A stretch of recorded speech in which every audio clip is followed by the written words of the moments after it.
नमस्कार भक्तों, स्वागत है हमारे इस चैनल अनमोल विचार टिप्स पर। वीडियो देखने से पहले एक प्यारा सा कमेंट कर दे। हर हर महादेव।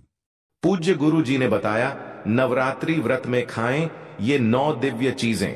हर दिन मिलेगा 9 देवियों का आशीर्वाद और आरोग्य, धन, दौलत, सौभाग्य, यश, कीर्ति, धन खुद ही खींचा चला आएगा आपके द्वार।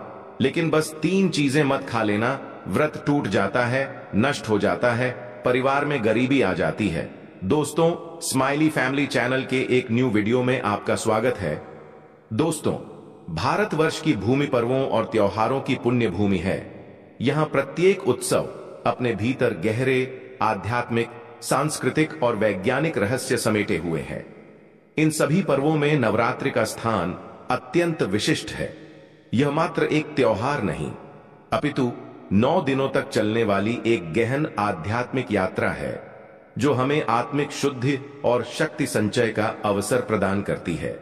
नवरात्रि अर्थात 9 विशेष रातें, जो आदि शक्तिमान दुर्गा के 9 दिव्य स्वरूपों की आराधना के लिए समर्पित है। यह पर्व हमें सिखाता है कि किस प्रकार अनुशासन, संयम और भक्ति के मार्ग पर चलकर हम अपने भीतर की आसुरी प्रवृत्तियों पर विजय प्राप्त कर सकते हैं और दैवीय गुणों को आत्मसात कर सकते हैं। नवरात्रि के दौरान रखा जाने वाला व्रत केवल भूखे रहने की एक प्रक्रिया नहीं है, बल्कि यह शरीर और आत्मा के शोधन का एक सशक्त माध्यम है। जब हम अन्न का त्याग करते हैं तो हमारा शरीर विषैले तत्वों से मुक्त होता है और हमारी पाचन प्रणाली को विश्राम मिलता है। वैज्ञानिक दृष्टि से भी उपवास को शरीर के कायाकल्प के लिए एक उत्तम प्रक्रिया माना गया है। इससे शरीर की आंतरिक ऊर्जा आध्यात्मिक विकास की ओर उन्मुख होती है। इस समय हमारा मन अधिक शांत, एकाग्र और ग्रहणशील हो जाता है, जिससे हम देवी की कृपा को अनुभव करने के लिए तैयार होते हैं। परंतु व्रत का अर्थ शरीर को कष्ट देना नहीं है। इसका उद्देश्य तो सात्विक आहार के माध्यम से तन और मन दोनों को सात्विक बनाना है। हमारे शास्त्रों में व्रत के दौरान सेवन किए जाने वाले आहार पर विशेष ध्यान दिया गया है। यह आहार ऐसा होना चाहिए जो शुद्ध हो, शरीर को पर्याप्त ऊर्जा दे और मन को शांत रखे।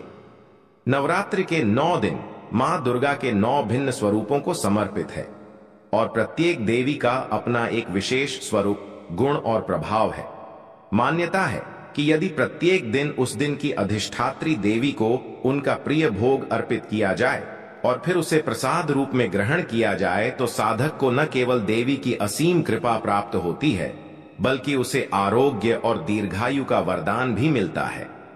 यह वीडियो आपको इसी दिव्य यात्रा पर ले जाएगा, जहां हम जानेंगे कि नवरात्रि के प्रत्येक दिन किस देवी की पूजा होती है और उन्हें कौन सा विशेष पदार्थ भोग में अर्पित करना चाहिए। यह केवल एक भोग नहीं, बल्कि एक दिव्य औषधि है, जो उस दिन विशेष में हमारे शरीर और मन की आवश्यकताओं को पूरा करती है और हमें देवी के आशीर्वाद से परिपूर्ण करती है। आइए, इस नवरात्रि हम केवल उपवास न करें, बल्कि उसे सही विधि और सही आहार के साथ संपन्न करें, ताकि हमें शक्ति, भक्ति, आरोग्य और समृद्धि का चतुर्दिक लाभ प्राप्त हो सके। प्रथम दिवस मां शैल पुत्री और गाय का घी। नवरात्रि का प्रथम दिवस मां शैल पुत्री को समर्पित है। पर्वतराज हिमालय की पुत्री होने के कारण इन्हें शैल पुत्री कहा गया। मां का यह स्वरूप अत्यंत शांत, सौम्य और पवित्र है। वे वृषभ पर सवार हैं और उनके दाहिने हाथ में त्रिशूल और बाएं हाथ में कमल का पुष्प सुशोभित है। मां शैल पुत्री स्थिरता, दृढ़ता और पवित्रता की प्रतीक है। वे हमारे जीवन में मूलाधार चक्र को जागृत करती हैं, जिससे हमें जीवन में स्थायित्व और बल प्राप्त होता है। दिव्य भोग गाय का घी। प्रथम दिन मां शैल पुत्री को गाय के शुद्ध घी का भोग लगाना अत्यंत शुभ माना जाता है। घी को हमारे शास्त्रों में अमृत तुल्य माना गया है। यह सबसे पवित्र और सात्विक खाद्य पदार्थों में से एक है। जिस प्रकार मां शैल पुत्री पर्वतों की तरह अचल और शुद्ध है, उसी प्रकार घी भी अपनी शुद्धता और पौष्टिकता के लिए जाना जाता है। मां को शुद्ध घी अर्पित करने से वे प्रसन्न होती हैं और अपने भक्तों को आरोग्य का आशीर्वाद प्रदान करती हैं। ऐसी मान्यता है कि इस दिन घी का भोग लगाकर उसे प्रसाद रूप में ग्रहण करने से व्यक्ति निरोगी बनता है और उसके जीवन में किसी भी प्रकार के शारीरिक कष्ट नहीं आते। आरोग्य का आशीर्वाद। व्रत के पहले दिन शरीर को एक नई दिनचर्या में ढलना होता है। ऐसे में गाय का घी शरीर के लिए एक उत्तम ऊर्जा स्रोत का कार्य करता है। ऊर्जा का स्रोत घी में स्वस्थ वसा होती है, जो पूरे दिन शरीर को धीमी और स्थिर ऊर्जा प्रदान करती है। इससे व्रत के दौरान कमजोरी या थकान का अनुभव नहीं होता। पाचन में सहायक शुद्ध घी पाचन तंत्र को चिकनाई प्रदान करता है और भोजन को पचाने में सहायता करता है। यह व्रत के कारण होने वाली गैस या अपच जैसी समस्याओं से बचाता है। रोग प्रतिरोधक क्षमता। गाय के घी में शरीर की रोग प्रतिरोधक क्षमता को बढ़ाने वाले गुण होते हैं। यह हमें मौसमी बीमारियों से बचाता है और शरीर को भीतर से मजबूत बनाता है। मानसिक शांति। घी का सेवन मन को शांत करने और एकाग्रता बढ़ाने में भी सहायक है। यह मस्तिष्क की कोशिकाओं का पोषण करता है, जिससे स्मरण शक्ति भी बढ़ती है। इस प्रकार नवरात्रि के पहले दिन मां शैलपुत्री को घी का भोग अर्पित करना और उसे प्रसाद रूप में ग्रहण करना हमें शारीरिक और मानसिक दोनों स्तरों पर बल प्रदान करता है। यह हमें 9 दिनों की साधना के लिए एक सुदृढ़ आधार देता है। ठीक उसी तरह जैसे मां शैलपुत्री हमें जीवन में दृढ़ता प्रदान करती है। द्वितीय दिवस मां ब्रह्मचारिणी और शक्कर नवरात्रि का दूसरा दिन तप और त्याग की प्रतिमूर्ति मां ब्रह्मचारिणी को समर्पित है। ब्रह्म का अर्थ है तपस्या और चारिणी का अर्थ है आचरण करने वाली। इस प्रकार ब्रह्मचारिणी का अर्थ हुआ तप का आचरण करने वाली। अपने पूर्व जन्म में उन्होंने भगवान शिव को पति रूप में पाने के लिए कठोर तपस्या की थी, इसीलिए वे तपस्विनी के रूप में पूजी जाती हैं। मां का यह स्वरूप अत्यंत ज्योतिर्मय और भव्य है। वे श्वेत वस्त्र धारण करती हैं और उनके दाहिने हाथ में जप की माला और बाएं हाथ में कमंडल होता है। मां ब्रह्मचारिणी हमें संयम, सदाचार और दृढ़ निश्चय का संदेश देती है।